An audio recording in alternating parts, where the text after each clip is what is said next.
जदि देखा गत 24 घंटे अधिकांश स्थान में हल्का मध्यम वर्षा रेकर्ड करा सहित 24 स्थान में प्रबल वर्षा रेकर्ड करा गोटे स्थान में अति प्रबल वर्षा रेकर्ड करा सर्वाधिक वर्षा रेकर्ड करा बलांगीर जिले में सालबेटा ठारे 123.2 मिलीमीटर रेन।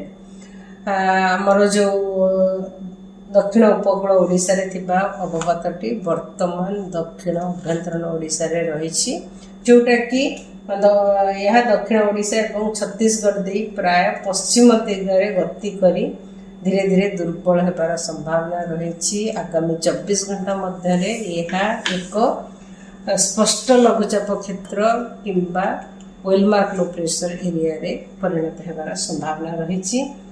30 सेप्टेम्बर रे आउ गोटे घूर्णिबलय सृष्टि होबार संभावना रही जार इन्फ्लुएंस रे 1 तारीख 1 अक्टोबर सुधा पाखापाखि उत्तर एवं संलग्न केंद्रीय बंगोपसागर रे एक लघुचाप सृष्टि होबार संभावना रही।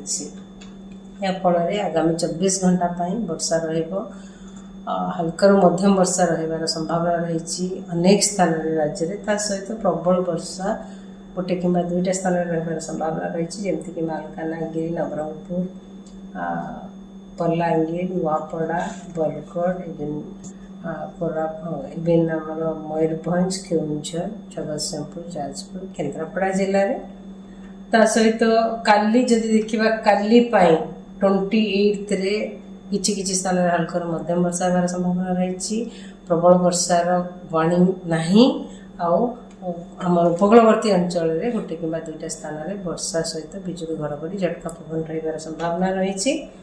काली 29 तारीख जदि देखा राज्य में विशेष वर्षा नहीं किछि स्थान में हल्का मध्यम वर्षा होबार संभावना रही। सहित आम उपकूलवर्ती अंचल जिला गुड़िक केउंझर मयूरभंज जिले में वर्षा सहित बिजुली घड़घड़ी समय झटका पवन 30 ରୁ 40 किलोमीटर पर आवर रहिबार संभावना रही।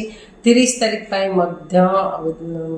पाग से भाया रमीक कि स्थान में हल्का मध्यम वर्षा रहा सहित केउंझर मयूरभंज उपकूलवर्ती अंचल जिला गुड़िक गोटे कि 2टा स्थान में बिजुली घड़घड़ी सहित झटका पवन 30 ରୁ 40 किलोमीटर पर आवर रहिबार संभावना रही।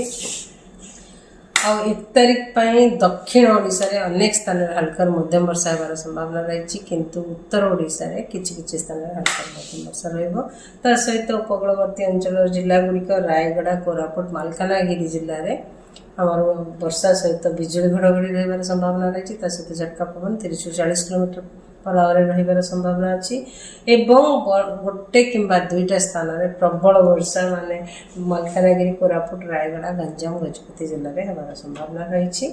2 तारीख अनेक स्थान में हल्का मध्यम वर्षा रहिबार संभावना अच्छी सहित प्रबल वर्षा गोटे कि 2टा स्थान में कलाहांडी कंधमाल रायगड़ा गंजाम गजपति जिले में 3 तारीख वर्षा अनेक स्थान में सहित प्रबल वर्षा गोटे कि 2टा स्थान में बलांगीर नुआपड़ा और नवरंगपुर जिले में। आगामी 24 घंटा मत्स्यजीवी मानों वार्निंग दि जाए। 1 अक्टोबर मध्य मत्स्यजीवी मानों वार्निंग चेतावनी जारी करा जायछि।